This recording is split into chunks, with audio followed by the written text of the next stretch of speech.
Are you concerned about being labeled a snitch? No. You haven't seen it? Haven't seen what? Anything about this case? Objection asked and answered. Sustained. You're asking about the questions being asked. No, I did. I'm asking, did he know? Section 403. Judge, how is, if I may, Your Honor, Mr. Zachary, she's typing down things, and if you start talking before I finish asking questions, she can't get it down. So can you let me finish asking the question before you answer, please? She asked me the same questions. I understand. Can't trip me up or trick me. You know that. If you're new, make sure y'all hit that notification bell, that like, share, comment, and subscribe. Grab a seat. We finna dig deep. What's up, YouTube family? Welcome back to the channel. I'm your host, Jay. And man, y'all know we about to dig deep into this Young Thug YSL RICO trial. But before we dig deep, y'all make sure y'all tap that like button, subscribe to the channel if you're not subscribed, and definitely tap that notification bell so you'll get the drops whenever we drop. Y'all ready? Let's dig. Now today was actually a day of reckoning for the prosecution. Now when I say a day of reckoning, this is almost like karma coming back and spinning the block non-stop. Now the prosecution did come out strong, the witness did show up on trial, but man, did you ever see that this witness testimony would go this way? Now, even though the state offered this witness immunity, man, this witness testimony is actually shredding the state's case and narrative even more. Now with this witness, his medical condition was already questioned, but the state's tactics to apprehend him are even more questioned. Now, by the end of this video, you'll definitely understand exactly what I meant in the last video when I say that the state takes advantage of verbiage and plays on words. But today, not only did the witness have enough in the defense, but it seems like the judge did too. Let's dig. Examine my witness the way that I believe is appropriate, as opposed to the way that Mr. Steele, Mr. Sharp, or anyone else It has wants me nothing to. to do with who thinks what is appropriate. It has to do with, following the rules of evidence and getting on with this incredibly lengthy trial. So what's something that he told the police that you think is, true and that you want out? Everything that I'm asking him, Judge, and let me also say, getting along with this very lengthy trial, it should not cause the court to essentially gut the state's ability to prove and adequately prove its case. And objections based on, I don't know what the objections from the defense, of course they don't want this out, Your Honor, but this is not being asked in a way to belabor anything. There's a ton of stuff. I could sit here and read to you the notes that I have and to let you know, but Your Honor, the court hasn't, I don't believe the court has had the time and ability to read all of this case here and know why each of what I'm asking is relevant, because it might not seem relevant to the court, but in the end, the jury is going to be asked to make a determination, and we're going to be making arguments based on details that were presented. It just seems like there's a more direct way to impeach somebody, if that's what you're trying to do. I'm trying to ask him, I'm not necessarily trying to impeach him. I'm trying to ask him to tell the truth. And if he doesn't, then I have to impeach him. I want him to tell the jury the truth. And if he's not willing to do that, only then do I have to impeach him. I think it's pretty clear that he is not willing to say anything that's in this interview, because he has already told you, I don't remember anything about that. Nothing, zero. I apologize for interrupting. Oddly enough, though, he has told us some stuff that's in this. Well, maybe Friday he did, but no, today he has. Today he has as well. And the court won't know that, because the court, is not taking sides, and the court doesn't have what I have in front of me. So the court doesn't know that, but he has. So I would ask the court to allow the state to conduct its examination in accordance with the rules of evidence. And until I do something that is not proper, that has an objection that the court deems should be sustained. And I don't believe, let's cut her short because she might be, getting too much information out of this witness or going to be doing too much damage. The court remembers, the objection that they had last week was, Judge, if he gets up there and says, I don't remember, or if he falls out, or if he does this, there were all these predictions about what is going to happen with this particular witness. There was the prediction that they don't even believe he's going to come, made on Monday or Friday, week before. All of these things surrounding what happens if he doesn't remember or doesn't talk. He was talking Friday. I don't know what he decided, who he talked to. He wasn't supposed to talk to anybody, but he comes in today with I don't remember, obviously with the intent to hamstring the state's ability to get pertinent information in front of the jury.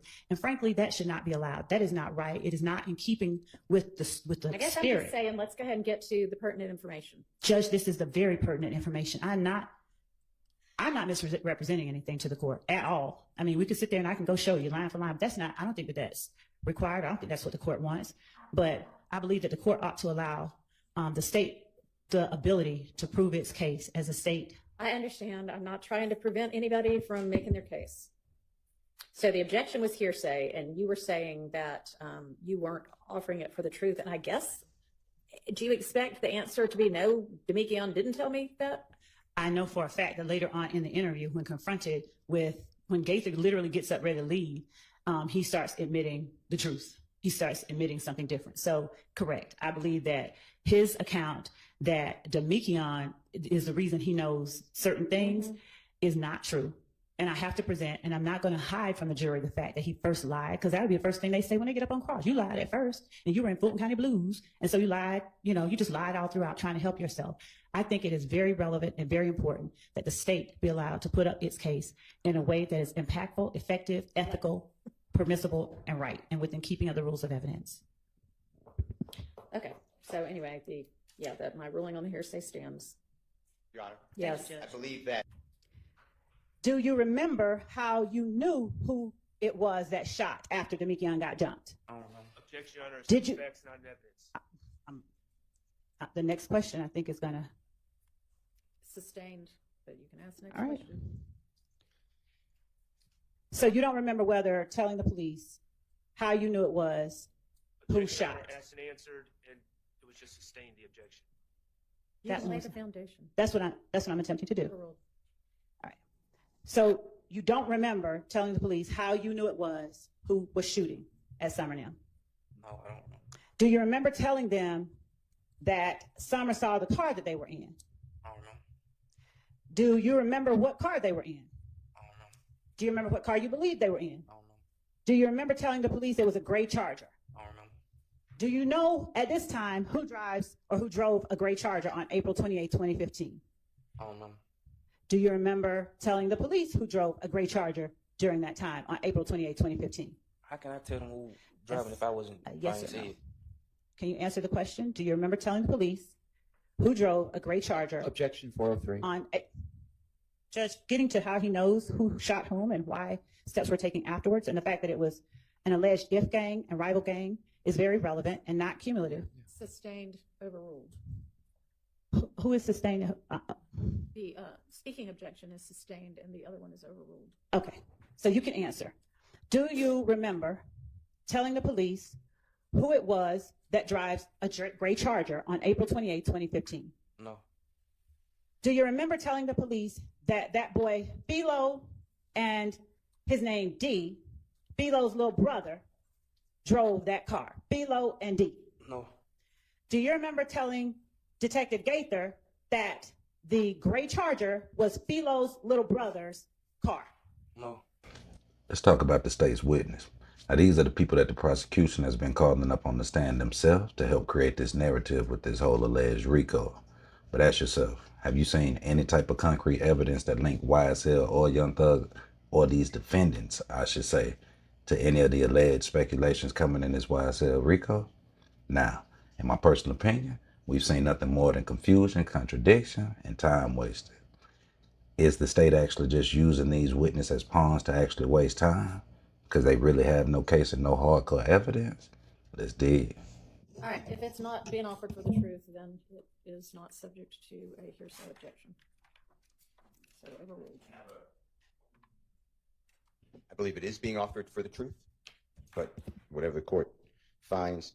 And also, my bigger objection is I witnessed the district attorney just leaning down on her table and reading potentially or surmising from a supposed transcript in front of the jury.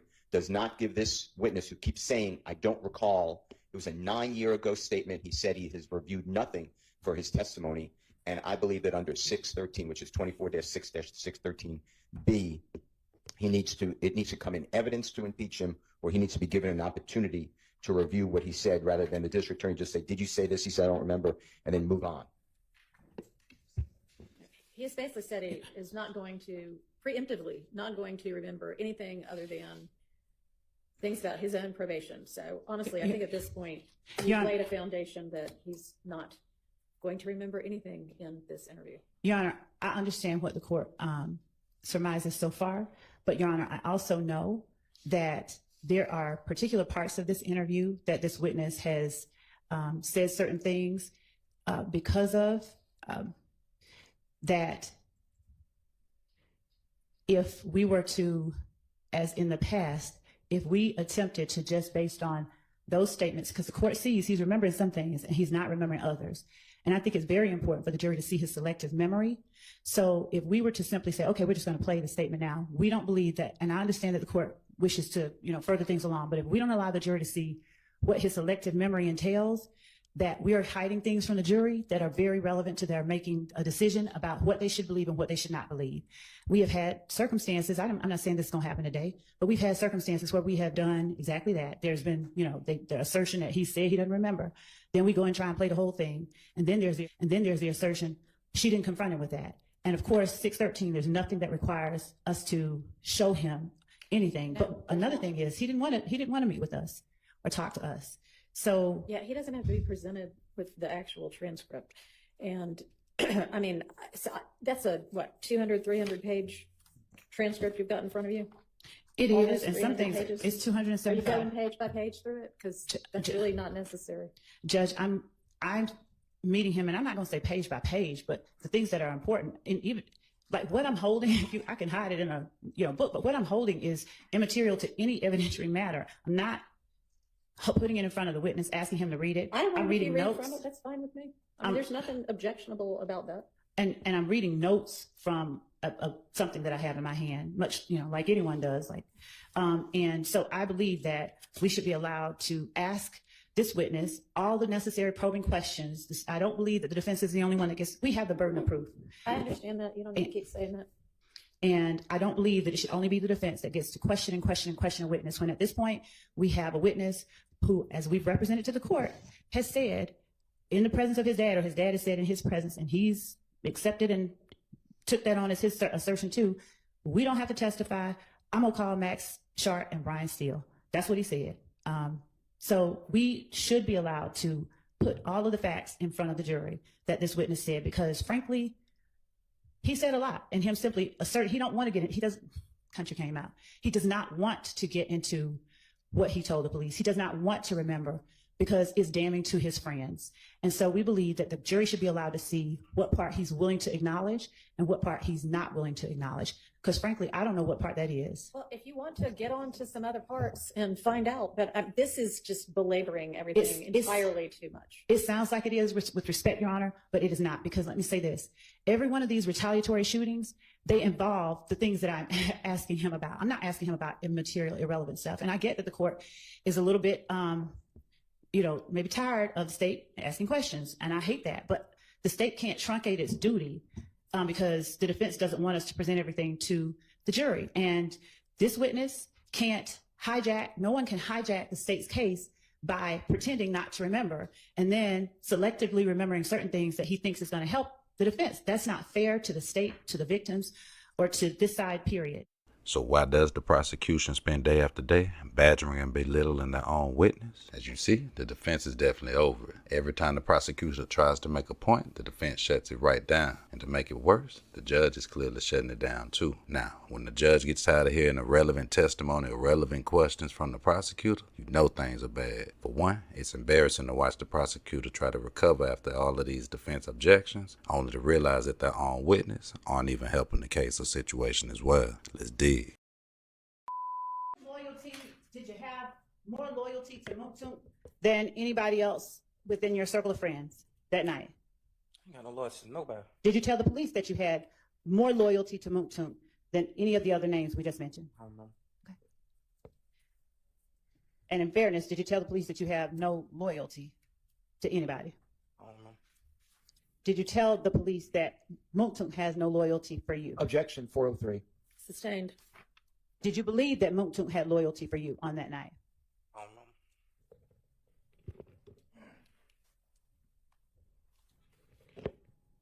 Do you remember the last time that you had talked to Muktum before you went in to speak with police on August 5th, 2015? I don't know. Did you tell the police that you had not talked to him lately? Objection 403. Your Honor, Yes. given what has already been said and what we believe will come out, we believe that it is not in any way a waste of time to show the jury certain things that this witness said about Moncton and the last time that he talked to him. And in order for us to allow them to be able to consider certain things substantive evidence, they have to hear what he said, and I have to confront him with it. This is not even what we talked about on the break, but sustained. Your Honor, may I ask what it is that I should not do in terms of? If you want to come up here to the bench, you can. Okay.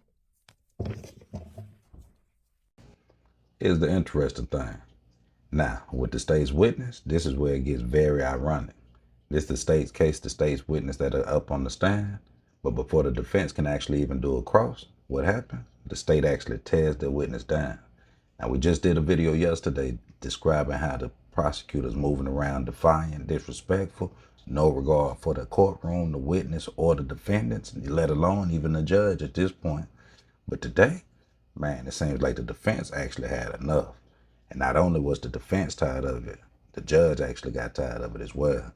With these non-stop objections, you can see clearly that the prosecutor is definitely not the bully today.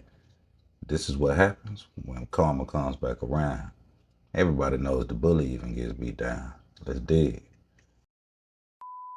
No, in a case this massive, one bullet that takes out everything. And by limiting the state, improving its case in the way that the state sees fit, the defense essentially seeks to sanitize our case and to prevent us from presenting and using the evidentiary depth at our disposal through our evidence to provide and tell a continuous story through each witness, which the defense has every right to come in and attempt to tear down, but which the state nor the people that the state is speaking on behalf of should be disadvantaged as a result of not being able to present. Right. I appreciate the court allowing me to share that with the court.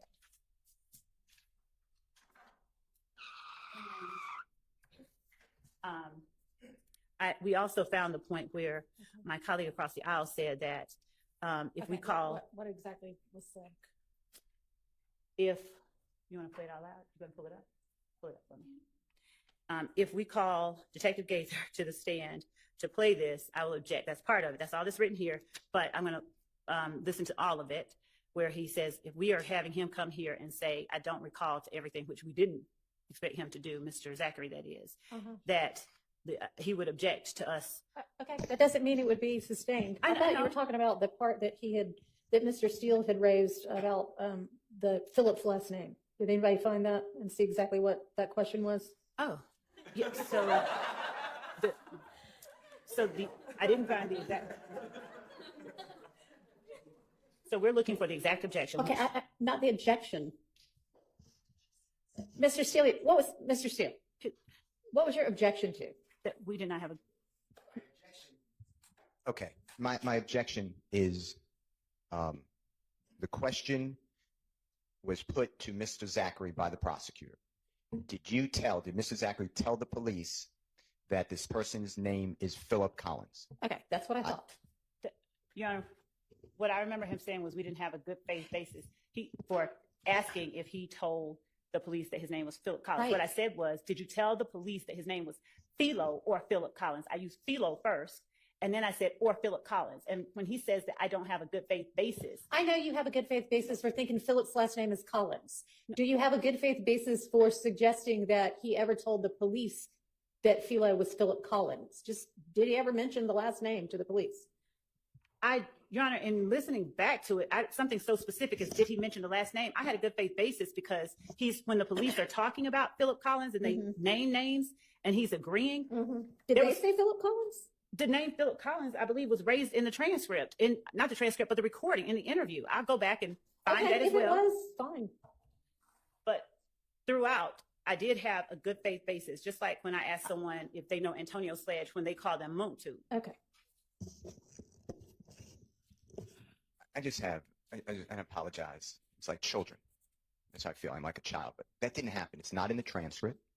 It's not in the recording. Okay, so I'm just going to say that it is really not the be-all, end-all of this case whether the last name Collins is in the transcript. So let's move on from that. And Ms. Lev, I appreciate the case law. And you are right that I'm not excluding, evidence in its entirety. What I am trying to accomplish is for you to ask the questions about the things that are material, not every line or every other line, and I'm exaggerating a little bit, but not all of the minutia of what is in this statement, like how far away they parked when whomever did the shooting. I mean, does that really matter? There's a reason that I asked that question. When there's a witness who talked about them parking at the stop sign. He may not have seen the other car, but this witness has testified that it was only him and one person who followed a car and shot at people. Yep. So the fact that there's a witness who testifies that there was a car that stopped up the street at the stop sign, and we have this witness telling police in August 2015 that they stopped kind of far back, and that the other car stopped in front of the house and shot. We believe that those details matter, and they provide what the court called, I think, evidentiary depth, and that the jury can look at what other witnesses unconnected with this witness say and decide which version of the statements that this witness has given is true and why. So then you can just say, did you park really far away? And then he can say no. And then you can impeach with the statement. It's all that needs to happen. Judge, I understand, but respectfully, we can't tell the defense how to ask questions, Your Honor, and I appreciate the court's suggestions regarding how more succinctly to ask the questions, but I don't ask the questions that I ask for no reason. I certainly don't ask them for the purposes of delay. I know it's not for the purpose of delay. I think it must be because you think every tiny little detail is crucial to your case, and that's why you're asking every tiny little detail. I don't think every tiny little detail for sure, but I do think that details matter. And I know that you think that details matter. And all right, well, it's been 20 minutes that we've been on this one topic. Maybe we'll just cut our lunches down to 35 minutes. Hold the jury so far past when we're supposed to be picking back up. So please take it into consideration, but I mean, I don't know if you're going to do that or not. I don't know if I'm like even getting the concept through to you. Your Honor, of course. Okay, good. Let's get the witness back in and then the jury back in. So y'all remember when the prosecutor was coming around flexing as the big bully of the courtroom, talking all loud, walking around pacing, beating on the desk and jumping in front of the witness' face? Well, as you see, the tables have definitely turned. After all the defensive objections and the state's lack of meaningful evidence, crazy that the prosecutor's now looking confused. Now let's talk about karma. Now we've all seen how the state and the prosecutors definitely been handling that witness all throughout this trial. Even the defense and the defendants pushing hard, twisting facts, and trying to pull every dirty trick just to put the nail in these co-defendants' back. But it looks like those tactics might be actually coming back to bite them. Now it is interesting that we're actually witnessing the state reap exactly what they sowed. Remember, these are the witnesses that they work with who signed those pleas they previously told. Is it not weird that every witness they call up just adds to the embarrassment and actually just gets the case further exposed? Shady plea deals to ex parte meetings. Man, the prosecution hasn't exactly played fair during this whole trial. And now, as you see, it's definitely falling apart in front of the very own people they need to convince, the jury. Let that sink in. And speaking of the jury, how you think this playing out in the jury's mind? Sitting here watching this. All these witnesses, the defense with all the objections, the state with the misrepresentation of evidence, statements, and prejudicial information. Like, how you think it's playing out in their mind? Then you got a prosecutor who's pacing the floor, losing control, can't control her outbursts, laughing at the witnesses, poking at the witnesses, tricking the witnesses, playing with words. Come on, man. You think the jury's not paying attention to all of this? And has the state proven anything beyond a reasonable doubt with any witness that we have seen? Outside of, hey, these individuals caught individual charges. But where's the furtherance and where's the gang activity? Where's the RICO? Has the state proven anything beyond a reasonable doubt to this point? All this time. Was the judge right to actually finally put her foot down? Hey, come with some intrinsic evidence. Lead with the most impactful information. That's what I was always taught. The state can't lead with impactful information because none of it's impactful. So, man, that's just another recap of today's trial, man. Did the state get what she wanted? Did the bully get bullied? Or did the bully actually get put in her place? Was this just karma coming back around? Man, y'all jump in the comments, let me know. Until next time, y'all remember, like, share, comment, and subscribe. Tap that notification bell so you'll get that drop. And remember, the life you save might be your very own. Until next time, I'm your boy Jay. Gone.